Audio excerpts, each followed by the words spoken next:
والذي أرسل رسوله بالهدى ودين الحق ليظهره على الدين كله وكفى بالله شهيدا۔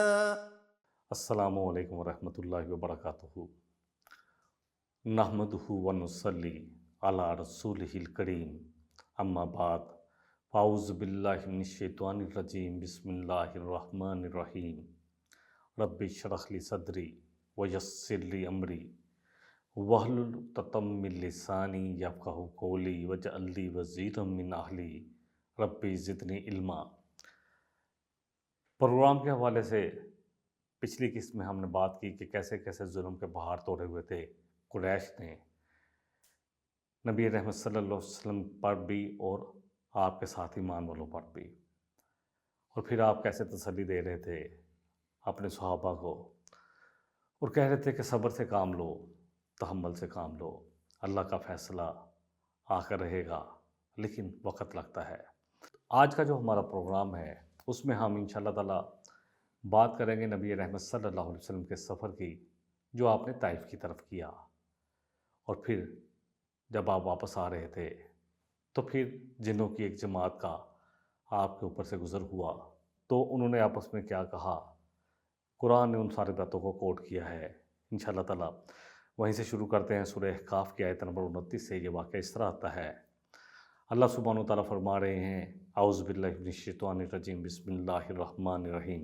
وَإِذْ صَرَفْنَا إِلَيْكَ نَفَرًا مِّنَ الْجِنِّ يَسْتَمِعُونَ الْقُرْآنَ، کہ جب ہم نے ایک جنوں کی جماعت کو آپ کے اوپر سے گزارا، یعنی جنوں کی جماعت آپ کے پاس سے گزری، نفر من الجن، جنوں میں سے کچھ جن، یستمعون القرآن، اور انہوں نے آپ سے قرآن سنا، فلما حضروہ، پھر جب وہ حاضر ہوئے، فلما حضروہ قالوا انصتوا، تو انہوں نے ایک دوسرے سے کہا کہ خاموش ہو جاؤ، فلما قضیا، پھر جب آپ کی تلاوت مکمل ہوئی، ولوا الی قومہم منذرین، تو وہ پلٹ گئے اپنی قوم کی طرف خبردار کرنے والے بن کر۔ یہ واقعہ کب پیش آیا؟ نبی رحمت صلی اللہ علیہ وسلم جب طائف کے، کیونکہ آپ صلی اللہ علیہ وسلم پر قریش نے جب ہاتھ کھولا تو یہ وہ وقت تھا جب ابو طالب وفات پا چکے تھے۔ اب قبیلہ بنو مطلب اور بنو ہاشم کا سردار ابو لہب بن چکا تھا، اور ابو لہب نے نہ خاندان کی پرواہ کی نہ رشتہ داری کی، اور ان کے بھی ہاتھ کھل گئے۔ تو آپ صلی اللہ علیہ وسلم نے طائف کے سفر کا ارادہ کیا کہ تاکہ طائف کے جو سردار ہیں، طائف والوں کو جو ہے وہ اسلام کی دعوت دی جائے۔ طائف تقریباً 60 مائلز، جو تقریباً 95 کلومیٹر بنتے ہیں، اتنا دور ہے مکہ سے۔ آپ کے ساتھ آپ کے منہ بولے بیٹے، جن کو پہلے اس وقت کہتے تھے غلام، حضرت ابن حارثہ رضی اللہ عنہ، وہ تھے۔ بہرحال آپ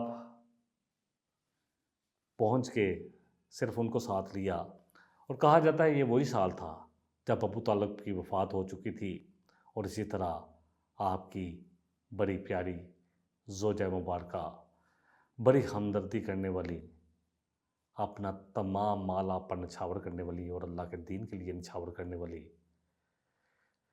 زوجہ مبارکہ حضرت خدیجہ الکبریٰ رضی اللہ عنہا وفات پا چکی تھی۔ آپ نے زید بن حارثہ کے ساتھ سفر کا ارادہ فرمایا تاکہ طائف والوں کو اسلام کی دعوت دی جائے۔ آپ نے یہ سوچا کہ اگر یہ اسلام قبول کریں گے تو آپ کو وہاں سے تائید مل جائے گی، کیونکہ مکے والے اب آپ کو بہت تنگ کرنا شروع ہو گئے تھے۔ شوال 10 نبوی آپ نے یہ سفر شروع کیا۔ طائف میں اس وقت بنو ثقیف کے 3 سردار، تینوں بھائی تھے جو بڑے سردار تھے۔ ایک کا نام مسعود، ایک کا حبیب اور ایک عبد نام آتا ہے، آپ ان سرداروں کے پاس گئے، ان سے ملاقات کی، انہیں اسلام پیش کیا، اسلام کی دعوت دی، ان تک آپ صلی اللہ علیہ وسلم کی بات پہنچ چکی تھی، آپ کا خیال تھا کہ وہ آپ کی بات کو سنیں گے، لیکن انہوں نے تکبر دکھایا، استکبار کیا، بات سنی بھی صحیح طرح نہیں اور انکار کر دیا، اور کہنے لگے کہ آپ ادھر کیوں آگے ہو نبی صلی اللہ علیہ وسلم کو، اور نہ صرف انکار کیا بلکہ آپ کے ساتھ بدتمیزی بھی کی، اچھا رویہ نہ روا رکھا، نہ ہی جو عرب کے قبائل کی مہمان نوازی ہے اس کا خیال رکھا، بلکہ آپ کو کہا کہ آپ طائف چھوڑ دیں، بلکہ یہ بھی کیا، اللہ اکبر، طائف کا سفر جو ہے نبی رحمت صلی اللہ علیہ وسلم کے پوری زندگی میں جتنے بھی حالات گزرے ان میں سب سے زیادہ سخت تھا۔ ان لوگوں نے نہ صرف یہ کہ اسلام کا انکار کیا، آپ کی تائید نہیں کی، آپ کو جھٹلایا، اللہ کی اس کتاب کو جھٹلایا، بلکہ ان لوگوں نے یہ بھی کیا، آپ واپس مکہ جانے کے لیے طائف سے مڑے تو انہوں نے اپنے اوباش لڑکوں کو آپ کے پیچھے لگا دیا، اور انہوں نے ہاتھوں میں کنکریاں پکڑی ہوئی تھیں، اللہ اکبر، اور وہ آپ پر کنکریاں مار رہے تھے، زید بن حارثہ آپ کے ساتھ اکیلے تھے، کوشش کرتے تھے کہ جس طرف سے بچا سکے بچا لے، وہ بھی زخمی ہوئے، اور آپ صلی اللہ علیہ وسلم اتنے زخمی ہوئے کہ آپ کا خون آپ کے جوتوں تک بھی پہنچ گیا، اللہ اکبر۔ اما عائشہ صدیقہ طاہرہ رحمۃ اللہ ایک دفعہ پوچھا نبی رحمت صلی اللہ علیہ وسلم سے کہ آپ دین کی تبلیغ کرتے ہوئے یا کافروں سے لڑتے ہوئے کون سا دن تھا جو سخت ترین تھا، کیونکہ احد کے میدان میں نبی رحمت صلی اللہ علیہ وسلم کے دندان مبارک شہید ہوئے تھے، آپ کے چہرے پر زخم کا نشان آیا، آپ کا خون اتنا بہا کہ آپ گرے میں بے ہوش ہو کر گر پڑے، بڑا سخت دن تھا، بڑا سخت دن۔ تو ان کا خیال تھا کہ آپ احد کے دن کے بارے میں فرمائیں گے، تو ان کا خیال تھا، عائشہ کا خیال تھا کہ آپ صلی اللہ علیہ وسلم کہیں گے کہ احد کا دن، لیکن آپ نے فرمایا کہ طائف والے دن، کتنا سخت دن ہوگا۔ احد کی باتیں میں نے بیان کی کہ آپ پر نبی صلی اللہ علیہ وسلم نے اس دن کیا کیا سہا، کیا کیا تکلیف برداشت کی اس دین کے لیے، اللہ اکبر، اللہ کے محبوب، اللہ کے حبیب، یہ دین جو ہے، دین جو میرے اور آپ تک پہنچا ہے، بڑی قربانیوں کے بعد پہنچا ہے، اس میں بڑے صحابہ کے شہادتیں ہیں، بڑے خون ہیں، اور نبی صلی اللہ علیہ وسلم کا خون بہا ہے، اللہ اکبر۔ بہرحال آپ نے فرمایا اما عائشہ صدیقہ رضی اللہ عنہا سے کہ طائف کا دن، طائف والوں نے میرا استہزاء کیا، مذاق اڑایا، خوٹی کی، اتنے بھی بس نہیں کیا بلکہ مجھے کنکریاں ماری، اللہ اکبر۔ اللہ کے دین کی تبلیغ میں ایسی تکلیف کہ انہوں نے آپ کا استہزاء بھی کیا، آپ کو کنکریاں بھی ماری، اور کہا، اور ایک طرف دو طرف کتاریں بنا کے کھڑے ہو جاتے، اور جہاں سے آپ گزرتے آپ کے ساتھ یہی ہوتا رہا۔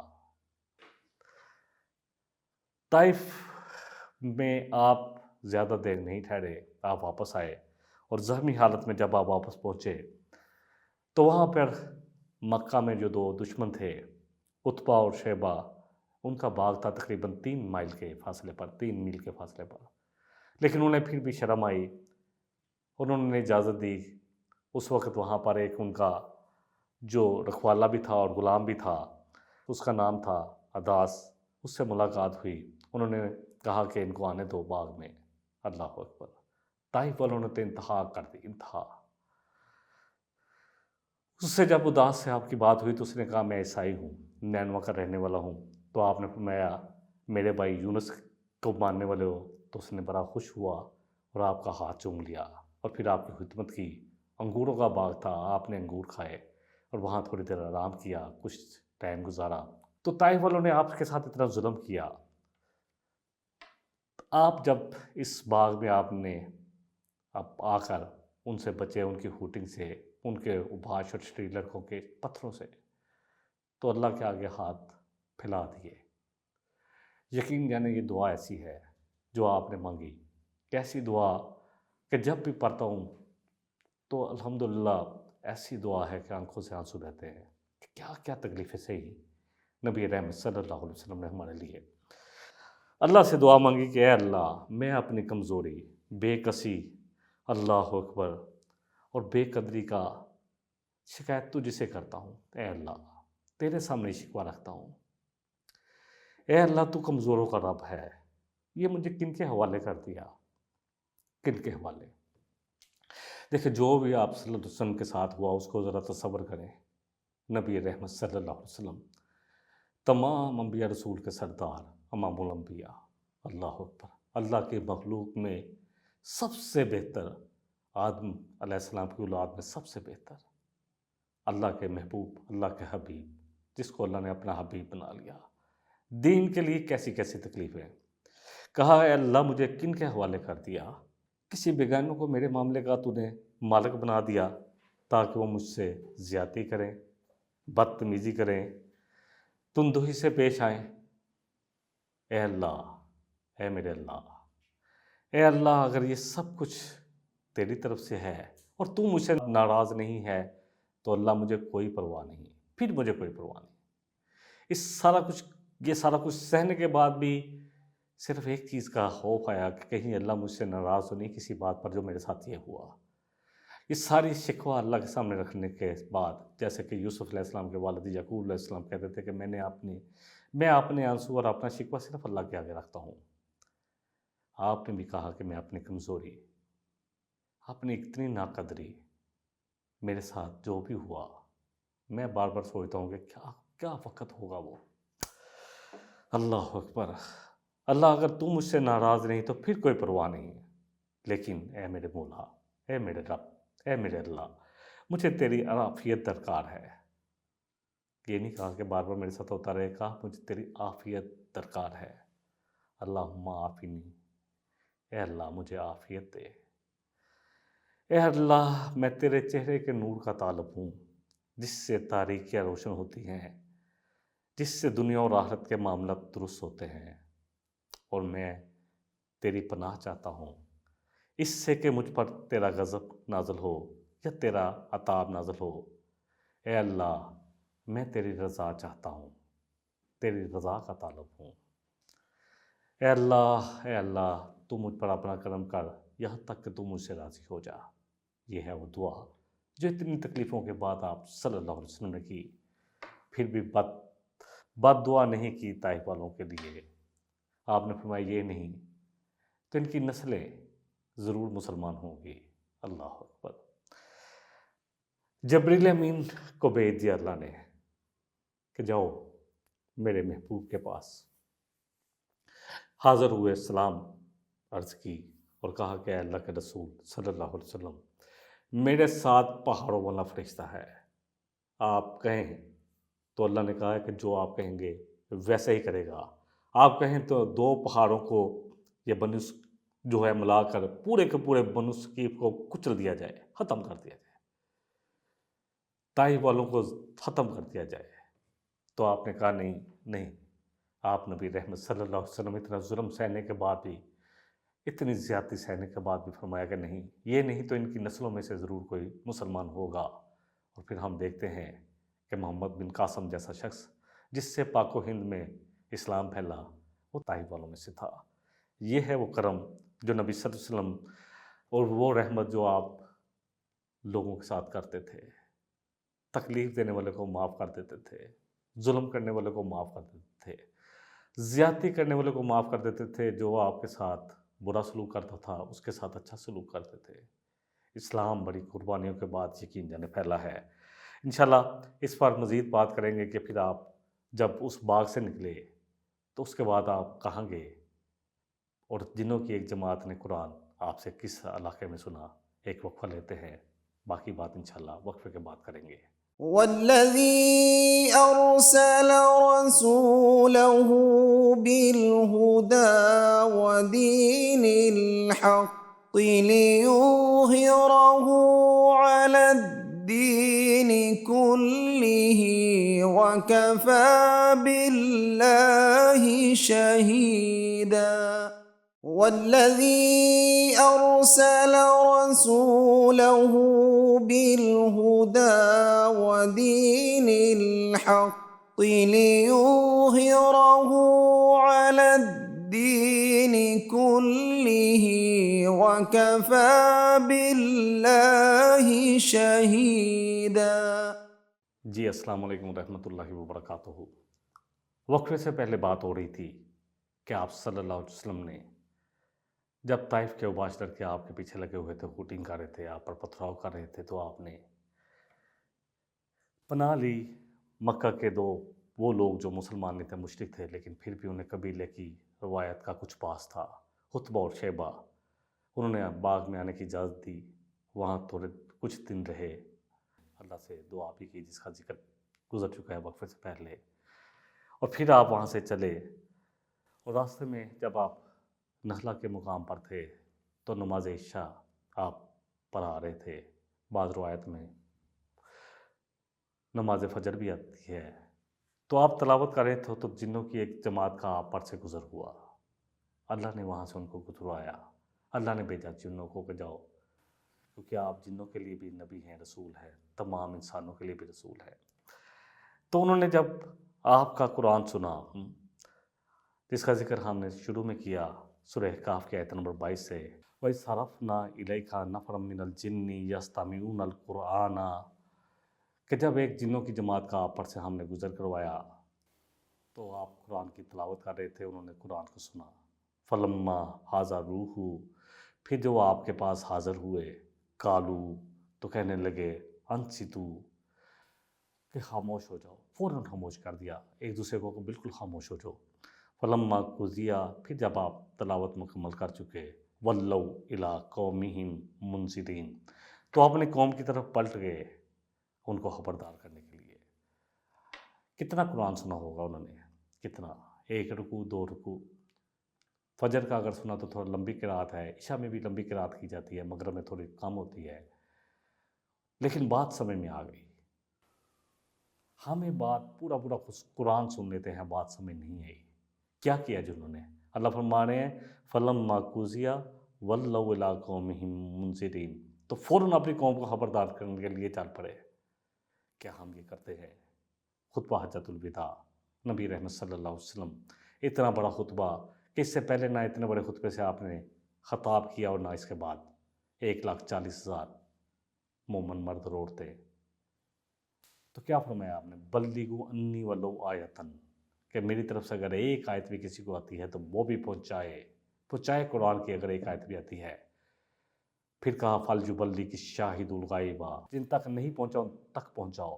جنوں کو تو یہ بات سمجھ میں آ گئی، لیکن ہم انسان جو اشرف المخلوقات ہے، جس کو اللہ نے سب سے بہتر بنایا، وَالتِّينِ وَالزَّيْتُونِ وَطُورِ سِينِينَ وَهَٰذَا الْبَلَدِ الْأَمِينِ لَقَدْ خَلَقْنَا الْإِنسَانَ فِي أَحْسَنِ تَقْوِيمٍ۔ 4 قسمیں کھا کے اللہ فرما رہے ہیں کہ ہم نے انسان کو بہترین مخلوق بنایا، اپنی بہترین کریشن۔ ہمیں بات نہیں سمجھ میں آ رہی، ہم اپنے دنیا کے چکروں میں ایسے پڑے ہیں کہ سمجھتے ہیں کہ یہ کام ہی نہیں ہے، شاید کچھ لوگوں کا کام ہے، کچھ مولویوں کا کام ہے۔ اللہ اکبر، اور ان کی بات بھی ہم کب سنتے ہیں؟ ہر شخص کا کام ہے یہ، میرے اور آپ کے ذمہ یہ کام لگ چکا ہے۔ کذالک جعلناکم امۃ وسطا لتکونوا شہداء علی الناس ویکون الرسول علیکم شہیدا، تم اس لیے بہتر امت ہو کہ تمہیں لوگوں کے لیے نکالا گیا، تم لوگوں پر گواہی دو گے، اللہ اور اس کے رسول کے دین کی بات ان تک پہنچاؤ گے، اور رسول تم پر گواہی دیں گے آیا تم نے امت ہونے کا حق ادا کیا کہ نہیں کیا۔ کیونکہ اللہ فرما رہے ہیں سورہ مائدہ کی آیت نمبر 67 میں، یا ایھا الرسول بلغ ما انزل الیک من ربک، کہ اے رسول صلی اللہ علیہ وسلم، آپ پر جو ذمہ داری ڈال گئی ہے آپ پہنچائیں، جو آپ پر ڈالی گئی ہے کہ آپ پہنچائیں جو آپ پر نازل کیا گیا ہے۔ فَإِن لَّمْ تَفْعَلْ، اور اگر آپ نے ایسا نہ کیا، فَمَا بَلَّغْتَ رِسَالَتَهُ، تو جان لیں کہ رسالت کا حق ادا نہ ہوگا۔ تو امت کہاں کھڑی ہے جو اپنے آپ کو کہلاتے ہیں کہ ہم بہترین امت ہیں، لیکن آگے شاید بھول جاتے ہیں کہ بس اتنے پہ اکتفا کیا ہوا ہے۔ مسلمان کہلا کر خوش ہیں، چمی گوئم مسلمانم بالرزم، کہ دانا مشکلات لا الہ، کہ جب میں کہتا ہوں کہ میں مسلمان ہوں تو میں لرز جاتا ہوں، مجھے پتہ ہے کہ اب میرے تقاضے کیا ہیں اسلام کے، کیا چاہتا ہے اسلام مجھ سے۔ کنتم خیر امۃ اخرجت للناس، یہ بھی پڑھے کہ ہم تو لوگوں کی نفع رسانی کے لیے آئے ہیں، تاکہ ہم خود بھی نیک کام کریں، لوگوں کو بھی نیکی کی طرف بلائیں، خود برائی سے روکیں اور لوگوں کو بھی برائی سے روکیں۔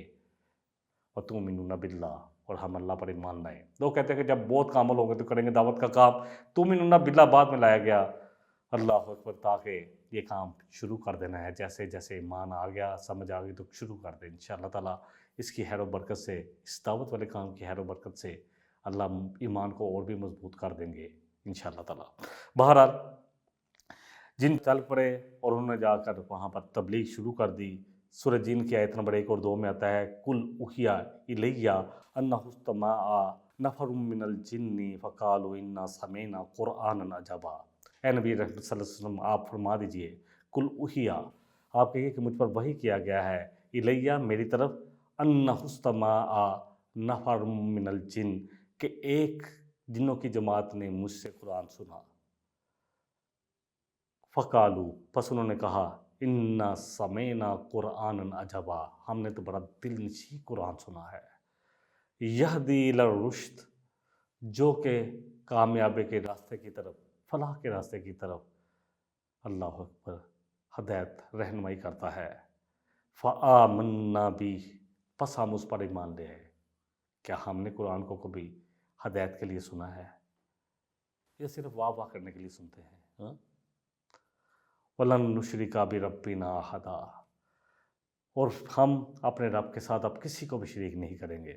انہوں نے قرآن سنا تو جنہوں نے کیا کہا، آیت نمبر 29 پہلے لے لیتے ہیں۔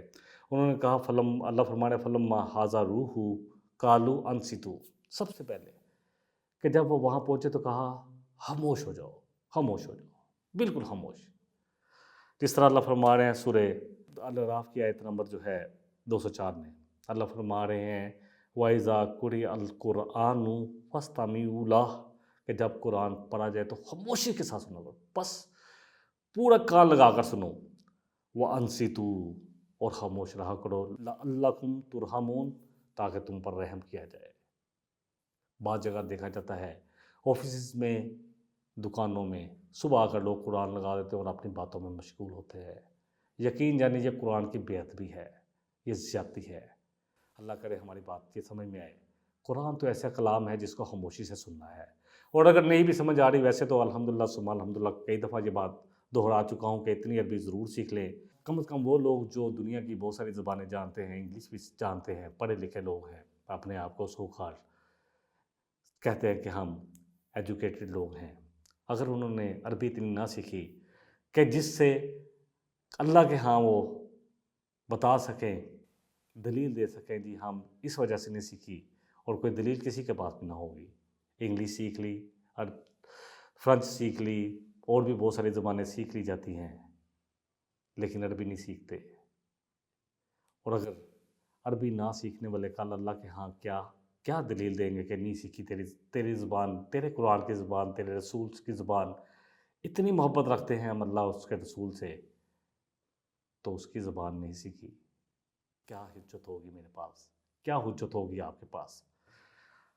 بہرحال قرآن جب بھی پڑھا جائے اس کو خاموشی سے سنا جائے، اور اللہ کرے کہ یہ قرآن براہ راست مجھے اور آپ کو سمجھ میں آئے، کیونکہ یہ دلوں پر اثر کرنے والا قرآن ہے، یقین جانیں، دلوں کی دنیا بدلنے والا قرآن ہے۔